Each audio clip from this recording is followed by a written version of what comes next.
नमस्कार, मेरा नाम है केसरी पांडे और आप देख रहे हैं ध्येय टीवी। आप सभी का बहुत बहुत स्वागत है हमारे इस खास प्रस्तुति अर्थव्यवस्था वार्षिकी 2022 में। तमाम यादों के साथ साल 2022 खत्म हो रहा है, या यूँ कहें कि खत्म हो चुका है। नया साल 2023 नई उम्मीद और नई आशाओं के साथ शुरू हो रहा है। लेकिन अगर साल 2022 के पन्नों को पलटकर देखेंगे तो कई ऐसी घटनाएं हुई हैं जिनका जुड़ाव हमारे आपके जीवन से कहीं न कहीं ज़रूर रहा। इसीलिए हम इस बीते साल की कुछ महत्वपूर्ण खबरों पर सब्जेक्ट वाइज एक छोटी सी सीरीज लेकर हाजिर हैं। सीरीज की इस कड़ी में हम बात करेंगे अर्थव्यवस्था की। कोविड-19 के बाद 2022 भारतीय अर्थव्यवस्था के लिए बेहतर वर्ष रहा है। इस वर्ष दुनिया के सबसे विकसित देशों की तुलना में भारत की विकास दर स्थिर रही है। अंतर्राष्ट्रीय मुद्रा कोष के सितंबर के आंकड़ों के मुताबिक एक दशक पहले जहां भारत की जीडीपी विश्व में 11वें स्थान पर थी, वहीं इस वर्ष भारत विश्व की 5वीं बड़ी अर्थव्यवस्था बन गया है। IMF ने वर्ष 2027 तक भारत के चौथी अर्थव्यवस्था बनने का अनुमान भी लगाया है। दुनिया के जीडीपी में भारत का योगदान 3.5% है। वर्ष 2022 में भारत की नॉमिनल जीडीपी $3.8 ट्रिलियन रही है। राष्ट्रीय सांख्यिकी कार्यालय यानी NSO के आंकड़ों के मुताबिक वर्ष 2022 में अप्रैल से जून के दौरान भारत का ग्रॉस वैल्यू एडेड यानी GVA 12.7% तक बढ़ा। लंदन के consultancy centre for economics and business research ने वर्ष 2037 तक भारत के तीसरा आर्थिक महाशक्ति और 2035 तक $10 ट्रिलियन की अर्थव्यवस्था बनने का अनुमान लगाया है। इस उपलब्धि के पीछे विशेषज्ञ जिन प्रमुख योजनाओं को आधार बता रहे हैं उनमें आत्मनिर्भर भारत अभियान, डिजिटलीकरण, प्रत्यक्ष लाभार्थी हस्तांतरण योजना, GST, दिवालियापन अधिनियम आदि प्रमुख हैं। साल 2022 में भारत की अर्थव्यवस्था में सबसे चर्चित मुद्दा महंगाई का था। यह साल शुरू होने पर ही खुदरा मुद्रास्फीति 6% से ऊपर थी। इसके बाद रूस यूक्रेन युद्ध शुरू हुआ, जिसके बाद कच्चे तेलों के दाम में बढ़ोतरी के साथ महंगाई अपने चरम पर पहुंच गई। अप्रैल में खुदरा मुद्रास्फीति 7.9% की दर के साथ 8 साल के सबसे ऊंचे स्तर पर पहुंच गई। मई तक RBI इस दर को नियंत्रित करने में असफल रही। कच्चे तेलों के दाम में बढ़ोतरी के कारण भारत का विदेशी मुद्रा कोष भी खाली होता रहा। इसके बाद रुपए की गिरती वैल्यू ने महंगाई को और ज़्यादा बढ़ाने का काम किया। जहां साल के शुरुआत में डॉलर 75 रुपये के आसपास था, वहीं अब ये 82 रुपये तक पहुंच गया। अक्टूबर के आंकड़ों के मुताबिक महंगाई लगातार 9 महीने 6% की दर से ऊपर रही। नवंबर महीने में रिटेल महंगाई 6% से नीचे आकर 5.8% पर रुकी। हालांकि महंगाई के मामले में भारत की स्थिति अन्य देशों से बेहतर है और ये राहत की बात है, क्योंकि कई देशों में महंगाई दर 40 साल के सबसे ऊंचे स्तर तक पहुंच चुकी थी। RBI ने काफी लंबे समय बाद इस साल रेपो रेट में कई बार बढ़ोतरी की। रेपो रेट वो ब्याज दर है जिस पर RBI बैंकों को अल्पकालिक धन उधार देता है। जब RBI रेपो रेट बढ़ाता है तो मार्केट में लिक्विडिटी कम हो जाती है, जिसके चलते महंगाई में कमी होती है। साल में पहली बार मई में रेपो रेट 0.40% की बढ़ोतरी की गई, जिसके बाद लगातार 3 बार रेपो रेट में 0.5% वृद्धि की गई और दिसंबर में 0.35% की बढ़ोतरी की गई। इन बढ़ी दर के साथ रेपो रेट 6.25% पर पहुंच गया है। रेपो रेट और महंगाई में सीधा संबंध होता है। इसको इस तरह से समझिए कि जब बैंक कम ब्याज दर पर लोन देती है तो लोग ज़्यादा पैसा उधार लेते हैं, बाजार में नकदी बढ़ती है, जिसके चलते लोगों की खरीदने की क्षमता बढ़ जाती है। इस वजह से रेपो रेट बढ़ाया जाता है, जिसके चलते बैंक के लोन पर ब्याज बढ़ जाता है और लोगों की खरीदने की क्षमता कम होती है और इससे महंगाई भी कम होती है। महंगाई के साथ रुपए का लगातार कमजोर होना भी भारत के लिए इस वर्ष की बड़ी समस्या रही। चूंकि भारत निर्यात से ज़्यादा आयात करता है, इसीलिए विदेशी मुद्रा भंडार में डॉलर तेजी से घट रहा है। हालांकि निर्यात के लिए रुपया का कमज़ोर होना अच्छा है। दरअसल डॉलर मजबूत होने के पीछे का प्रमुख कारण यह है कि अमेरिका का फेडरल बैंक कोविड-19 के दौरान बढ़ी हुई लिक्विडिटी को कम कर रहा है, जिसके चलते निवेश की ब्याज दर बढ़ाई जा रही है। इसलिए उच्च ब्याज दर के कारण दुनिया भर से डॉलर अमेरिका में निवेश किए जा रहे हैं और वैश्विक बाजार से डॉलर कम हो रहे हैं। इस कारण डॉलर के मुकाबले दुनिया के तमाम देशों की करेंसी कमजोर हुई है। जहां साल की शुरुआत में डॉलर की वैल्यू 75 रुपए के पास थी, वहीं अब यह साल के अंत तक 82 रुपए पर पहुंच गई है। भारत का विदेशी मुद्रा भंडार लगातार कम हो रहा है। वर्ष 2022 की शुरुआत में कुल विदेशी मुद्रा भंडार 633.61 बिलियन अमेरिकी डॉलर था।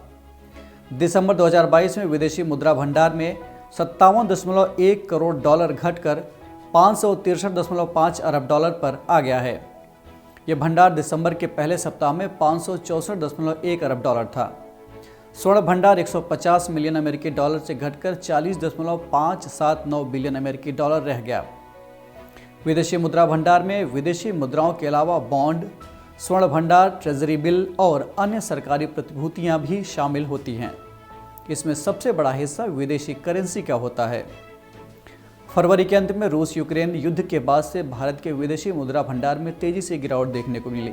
यह गिरावट वैश्विक आयात महंगा होने के कारण दर्ज की गई है। इसके साथ ही रुपए की तरलता संतुलित रखने के लिए डॉलर बेचा भी गया है, जिसके चलते भी डॉलर में थोड़ी कमी आई है।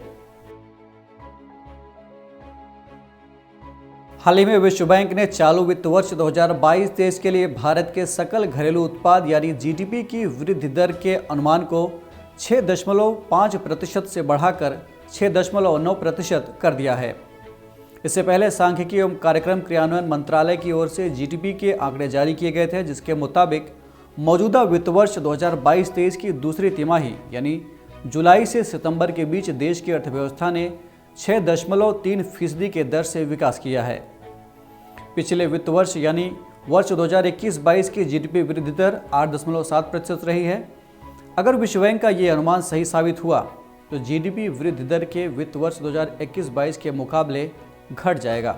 बढ़ती महंगाई पर काबू पाने के लिए सभी देश के केंद्रीय बैंक अपनी ब्याज दर बढ़ा रहे हैं।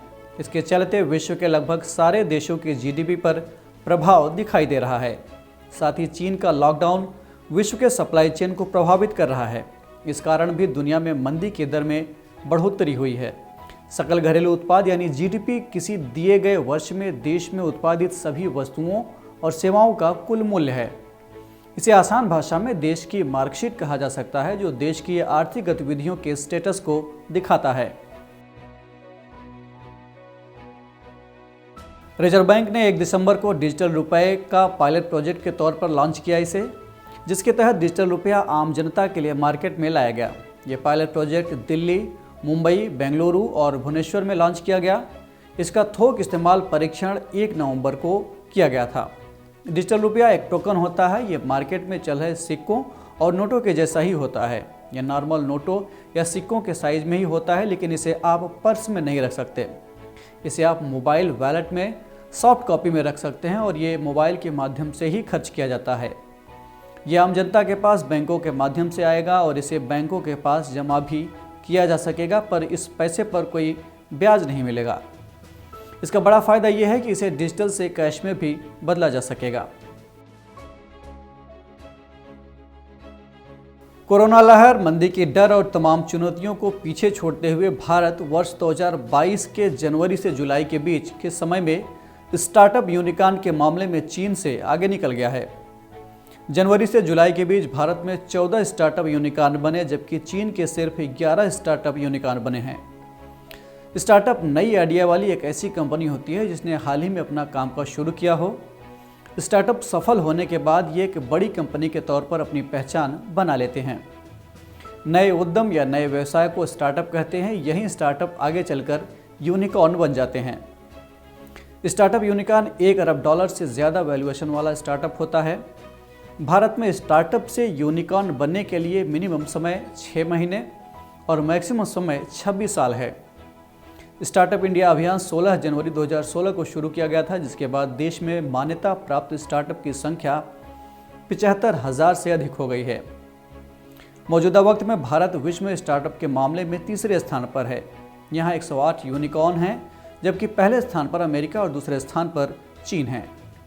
स्टार्टअप के प्रमुख क्षेत्रों में आईटी सर्विस सेक्टर का 13%, हेल्थ और बायोलॉजी सेक्टर का 9%, शिक्षा का 7%, पेशेवर और व्यावसायिक सेवाओं का 5%, कृषि का 5% और खाद्य और पेय पदार्थों का 5% योगदान है। जहां साल 2021 क्रिप्टो और NFT यानी नॉन फंजिबल टोकन के लिए स्वर्ण युग था, तो वहीं साल 2022 इनके लिए पतन का साल बन गया। इस वर्ष अधिकांश क्रिप्टो करेंसी की कीमतों में भारी गिरावट देखने को मिली। टेरा लूना के पतन के साथ बाजार अस्थिर हो गया और इसके बाद स्थिति तब और बिगड़ गई जब FTX यानी फ्यूचर एक्सचेंज प्लेटफॉर्म दिवालिया हो गया, जिसके चलते निवेशकों का बहुत नुकसान हुआ है। बिटकॉइन की बढ़ती ब्याज दरें, इसकी कीमत का लगातार गिरना भी क्रिप्टो करेंसी में मोह भंग का एक बड़ा कारण है। भारत और विश्व के कई अध्ययन ये दिखाते हैं कि बढ़ती ब्याज दरों के खतरे, मुद्रास्फीति और मंदी के अनुमान समेत कई ऐसे आर्थिक कारक हैं जो नौकरी पेशा लोगों की नौकरी के लिए खतरा बन सकता है। इनमें मंदी सबसे बड़ा कारण है। दरअसल बढ़ती महंगाई के चलते मार्केट में डिमांड और सप्लाई चेन बाधित हो रही है, जिसके चलते उद्योग अतिरिक्त खर्च के बोझ को कम करने के प्रयास में लगे हैं और अधिक लोगों की नियुक्ति इनके सबसे बड़े अतिरिक्त खर्च के रूप में दर्ज हैं। सोशल मीडिया पोर्टल ट्विटर ने अपने 90% कर्मचारियों को भारत से निकाल दिया और वैश्विक कर्मचारियों की संख्या अधिक कर दी। अमेरिका के सबसे बड़े ऑनलाइन पेमेंट स्टार्टअप स्ट्राइप ने अपने 14% कर्मचारियों को नौकरी से निकाल दिया। दुनिया के सबसे बड़े ई-कॉमर्स बिजनेस अमेजन ने भी 10,000 लोगों को नौकरी से निकाला। फेसबुक मेटा ने अपने 13% लोगों को निकाल दिया और चाइम ने अपने 12% कर्मचारियों को निकाल दिया। इन सारी घटनाओं के चलते भारत में नौकरी गंवाने का खौफ लगातार बना रहा। तो ये थी अर्थव्यवस्था से जुड़ी साल भर की कुछ अहम खबरें। हम उम्मीद करते हैं कि ये खबरें आपको आपकी परीक्षा में सफलता दिलाने के लिए महत्वपूर्ण साबित होंगी। बहरहाल आशावान होना और सकारात्मक सोचना इंसान की प्रवृत्ति है और इसी सोच के साथ हम स्वागत करते हैं साल 2023 का और उम्मीद करते हैं कि यह साल आपके लिए मंगलमय होगा।